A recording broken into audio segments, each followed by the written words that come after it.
How are you? I'm good. How are you? I'm not too bad. Thanks for asking. How are you feeling that this is about to come out?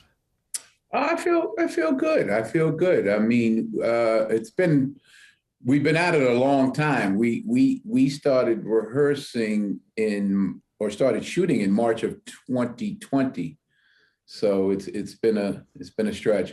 I think that was about 15 years ago. Feels like it. And you've been doing Shakespeare for a long time. I mean, you did Othello at 20, Richard III, Julius Caesar on Broadway. I think that people who are familiar with your film career might not know of your life on stage. I mean, I saw you say somewhere that theater to you is the ultimate challenge and the ultimate reward. Mm. Can you tell me more about that? Well, theater, I think, is an actor's medium. Film is a director's medium. You know, the director in a film, the director has the final say editorially. He can be on you, he could be on the other person, he could be on the moon while you're talking, or on your feet, or wherever. But on stage, once the curtain goes up, it belongs to the actors.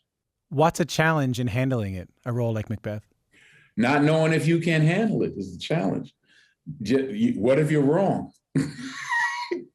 What does not handling it look like? I don't. Well, I've been there. I've been there. I've done some work where I went, oh boy, that didn't work out so good. Then but that's the thrill of it. You don't know. You don't know.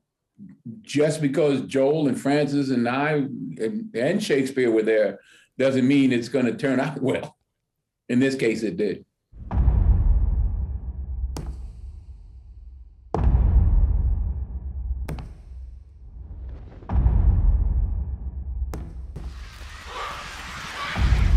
Full of scorpions is my mind, dear wife. I know that part of the reason you took on this role is because you wanted to work with Joel Coen and Frances McDormand. Can you describe to me what it's like working with Joel Coen and Frances McDormand? More than I thought it was going to be. It was challenging and exciting and invigorating and one is two sides of the same coin. That he's putting it together and then she delivers. So on the day with her, it was like, okay, you better be ready, D, because she's going to be ready. And she's just a unique individual, first of all, and powerful and strong and talented. So that energy coming into the room lifts your game up immediately. They're like, this is Frances McDormand. Like, okay, all right, here we go. It's fun. It's exciting. I must ask you about this. Last week, we learned about the passing of the icon and trailblazer Sidney Poitier. This is someone I know who meant the world to you and so many others. First off, I'm so sorry for your loss. Well, my prayers go out to his children and wife. I mean, it's a loss for all of us, but that needless to say, for his loved ones and family, that I can only imagine. When did you first become aware of his work? Sidney? Oh, shoot. As far back as I can remember. I was doing a play 40 years ago called A Soldier's Play, and Sidney came to see the play. And he came backstage and we're all grinning, from ear to ear because it's Sidney, Poitier. And he came up to me and he said, you're good. You are good. And I was like, yes, sir. What do you say? Yes, sir. I'll be better tomorrow. He said, no, you're good. You just, for him to say that for a 20-year-old, 21-year-old actor, that's all you want to hear. That's all you need to hear. Do you have a favorite role of his? Ooh. I always liked it when, I forget, who was that he slapped, and it was in the heat of the night. Was Mr. Colbert ever in this greenhouse, say last night about midnight?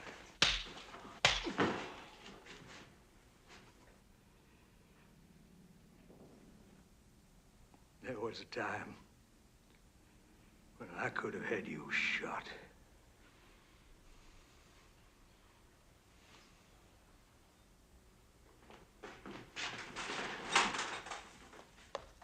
The guy slaps him, he slaps him back. That was my favorite scene. I was like, yeah, that's what I would do. The Oscar goes to I Love My Life. Denzel Washington. You know, in 2002, you and Halle Berry made history winning Best Actor and Best Actress Oscars the same year that Sidney was given an honorary award for Lifetime Achievement in Film. And you thanked Sidney off the top of your acceptance speech that night.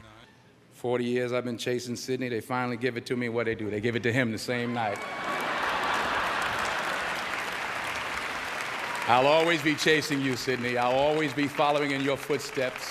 There's nothing I would rather do, sir. Nothing I would rather do. And I want to play a little bit of what Sidney had to say about that moment and you.